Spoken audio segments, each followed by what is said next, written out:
Border దగ్గర army officers గానీ guards గానీ సెక్యూరిటీగా ఉండడం చూసి ఉంటారు గానీ పాములు మొసళ్ళు సెక్యూరిటీగా ఉండటం ఎప్పుడైనా చూసారా? ఒక్కసారి ఊహించుకోండి. మీరు ఒక చిమ్మ చీకటి రాత్రిలో దట్టమైన అడవి గుండా ప్రయాణిస్తూ బోర్డర్ దాటాలనే ప్రయత్నంలో అడుగు ముందుకు వేయబోతుంటే నీటిలో ఒక భారీ మొసలి, పక్కనే పొదల్లో భయంకరమైన పాములు కనిపిస్తే మీ పరిస్థితి ఏంటి? ఊహించుకుంటుంటేనే భయంకరంగా ఉంది కదా. అయితే ఇది ఇప్పుడు నిజమవ్వబోతుంది. ఎందుకంటే మోడీ అమిత్ షాల ప్లాన్ ప్రకారం నిజంగానే మన బీఎస్ఎఫ్ జవాన్లు ఇప్పుడు అత్యంత ప్రమాదకరమైన పాములను మొసళ్లను బోర్డర్లో విడిచిపెట్టబోతున్నారు. అయితే అసలు మోడీ అమిత్ షాల ప్లాన్ ఏంటి? బోర్డర్లో మనుషులకు బదులు ఈ భయంకరమైన జీవులను బీఎస్ఎఫ్ ఎందుకు విడిచిపెట్టనుంది? ఏ బోర్డర్ దగ్గర వీటిని ఉంచబోతున్నారు అనే విషయాలను ఈ వీడియోలో తెలుసుకోబోతున్నాం. వీడియోని ఎక్కడా స్కిప్ చేయకుండా చివరి వరకు చూడండి. భారతదేశం తన పొరుగు దేశమైన బంగ్లాదేశ్తో దాదాపు 4096 కిలోమీటర్ల పొడవైన సరిహద్దును పంచుకుంటోంది. ఇది ప్రపంచంలోనే అత్యంత పొడవైన మరియు సంక్లిష్టమైన అంతర్జాతీయ సరిహద్దుల్లో ఒకటి. అయితే ఈ సరిహద్దు మొత్తం ఒకేలా ఉండదు.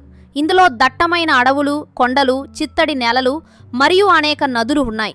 బీఎస్ఎఫ్ గణాంకాల ప్రకారం ఈ సరిహద్దులో దాదాపు 175 కిలోమీటర్ల మేర నదులు మరియు చిత్తడి నేలలు ఉండటం వల్ల అక్కడ భౌతికమైన కంచె వేయడం అసాధ్యంగా మారింది. ఈ ఖాళీ ప్రదేశాలనే రివరైన్ గ్యాప్స్ అని పిలుస్తారు. ఈ గ్యాప్ల ద్వారా చొరబాట్లు, స్మగ్లింగ్ మరియు ఇతర చట్టవిరుద్ధ కార్యకలాపాలు నిరంతరం జరుగుతూనే ఉన్నాయి. ఇది మన దేశ భద్రతకు ఒక పెద్ద తలనొప్పిగా మారింది. అయితే ఈ సమస్యకు పరిష్కారంగా బీఎస్ఎఫ్ అధికారులు ఒక అసాధారణమైన ప్రతిపాదనను తెరపైకి తెచ్చారు. అదేమిటంటే కంచె వేయడం వీలు కాని ఆ నదీ తీరాల్లో పాములు మరియు మొసళ్లను ప్రవేశపెట్టడం. ఈ ప్రతిపాదన కేవలం ఒక చర్చ మాత్రమే కాదు, దీనిపై ఉన్నత స్థాయి సమావేశాలు కూడా జరిగాయి. ఈ ఏడాది ఫిబ్రవరి 9వ తేదీన BSF director general Praveen Kumar అధ్యక్షతన జరిగిన సమావేశంలో ఈ విషయంపై మొదటిసారి చర్చ జరిగింది. ఆ తర్వాత మార్చి 20న ఢిల్లీలోని బీఎస్ఎఫ్ ప్రధాన కార్యాలయంలో జరిగిన మరో కీలక సమావేశంలో ఈ ఆలోచనను మరింత లోతుగా పరిశీలించారు. ఇక ఈ ప్రతిపాదన కేంద్ర హోంమంత్రి అమిత్ షా ఇచ్చిన మార్గదర్శకాలకు అనుగుణంగా ఉందని అంతర్గత సమాచారం. ప్రస్తుతం బీఎస్ఎఫ్ ఈ ప్రతిపాదన యొక్క సాధ్యాసాధ్యాలను పరిశీలించమని క్షేత్రస్థాయి అధికారులకు ఆదేశాలు జారీ చేసింది. అంటే అసలు నదులలో పాములను, మొసళ్లను పెంచడం సాధ్యమేనా? అవి చొరబాటుదారులను అడ్డుకోగలవా అనే అంశాలపై ఆపరేషనల్ పర్స్పెక్టివ్ నుండి రిపోర్ట్లు ఇవ్వాలని కోరింది. ఇది మన సరిహద్దు నిర్వహణ చరిత్రలోనే అత్యంత వినూత్నమైన మరియు ఆశ్చర్యకరమైన ఎత్తుగడగా మారుతుందని నిపుణులు భావిస్తున్నారు. బీఎస్ఎఫ్ ఇలాంటి నిర్ణయం తీసుకోవడానికి ప్రధాన కారణం మన సరిహద్దుల్లో ఉన్న భౌగోళిక సవాళ్లే. పశ్చిమ బెంగాల్, అస్సాం, మేఘాలయ, త్రిపుర మరియు మిజోరం రాష్ట్రాల గుండా సాగే ఈ సరిహద్దులో సుందర్బన్ వంటి ప్రాంతాలు ఉన్నాయి. ఇక్కడ నేల స్వభావం నిరంతరం మారుతూ ఉంటుంది. నదుల ప్రవాహం వల్ల మట్టి కొట్టుకుపోయి స్తంభాలు పడిపోతుంటాయి. కాబట్టి అక్కడ ఇనుప కంచె నిలవడం కష్టం.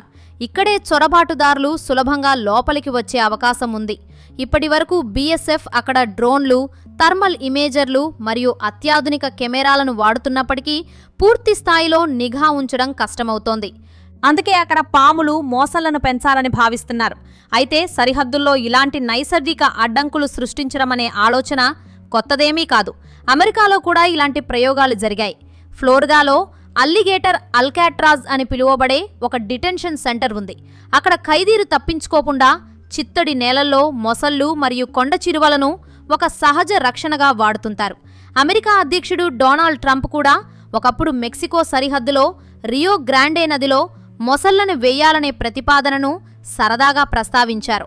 మన దేశ చరిత్రను చూస్తే చాణక్యుడు తన అర్థశాస్త్రంలో కోటల రక్షణ కోసం మొసళ్లతో కూడిన అగర్తలను వాడటం గురించి వివరించారు.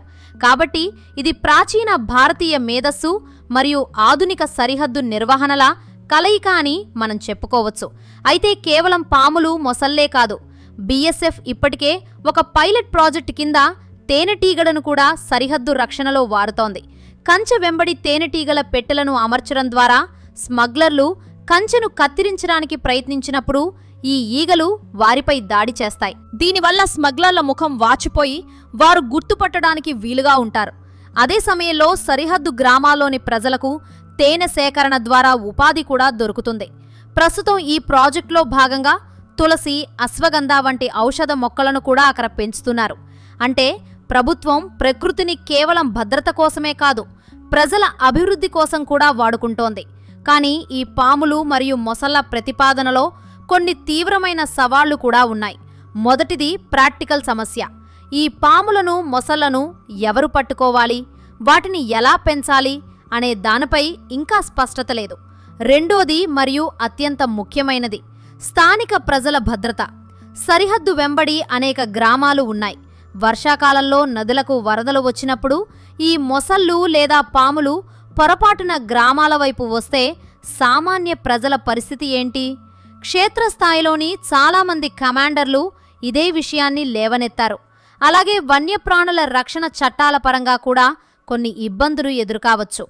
ప్రస్తుతం బీఎస్ఎఫ్ కేవలం టెక్నాలజీ మీద మాత్రమే ఆధారపడకుండా ఇలాంటి సైకలాజికల్ డిటరెంట్స్ మీద దృష్టి పెడుతోంది. ఒక స్మగ్లర్ లేదా చొరబాటుదారుడు సరిహద్దులో కేవలం తుపాకులు మాత్రమే కాదు, ప్రాణాంతకమైన జంతువులు కూడా ఉన్నాయని తెలిస్తే వారు అడుగు వేయడానికే భయపడతారు. దీనినే సైనిక పరిభాషలో డిటరెన్స్ అని అంటారు. బీఎస్ఎఫ్లో ప్రస్తుతం సుమారు 2,65,000 మంది సిబ్బంది ఉన్నప్పటికీ చాలామంది ఎన్నికలు, అంతర్గత భద్రత అని ఇతర డ్యూటీల్లో బిజీగా ఉండటం వల్ల సరిహద్దుల్లో మానవ వనరుల కొరత ఉంది. అందుకే టెక్నాలజీతో పాటు ఇలాంటి వినూత్న మార్గాలను వెతుకుతున్నారు. ముగింపుగా చూస్తే భారత్ బంగ్లాదేశ్ సరిహద్దు నిర్వహణ అనేది కేవలం కంచె వేయడంతో ముగిసే పని కాదు. ఇది నిరంతరం మారుతున్న భౌగోళిక మరియు భద్రతా పరిస్థితులకు అనుగుణంగా మనల్ని మనం మార్చుకోవాల్సిన అవసరం. పాములు మరియు మొసళ్లను సరిహద్దు రక్షకులుగా వాడాలనే ఆలోచన వినడానికి వింతగా ఉన్నప్పటికీ అది మన దేశ భద్రత పట్ల ప్రభుత్వానికి ఉన్న పట్టుదలను సూచిస్తుంది. ప్రకృతి మనల్ని రక్షించే కవచంగా మారుతుందా లేదా అనేది భవిష్యత్తులో జరిగే ట్రయల్స్ మరియు అధికారుల నిర్ణయాలపై ఆధారపడి ఉంటుంది. ఏది ఏమైనా మన దేశ సరిహద్దులు పటిష్టంగా ఉండటం ప్రతి భారతీయుడి ఆకాంక్ష. మరి ఇండియా చేయబోతున్న ఈ వినూత్న భద్రతా వ్యూహంపై మీ అభిప్రాయమేంటో కమెంట్స్లో తెలియజేయండి.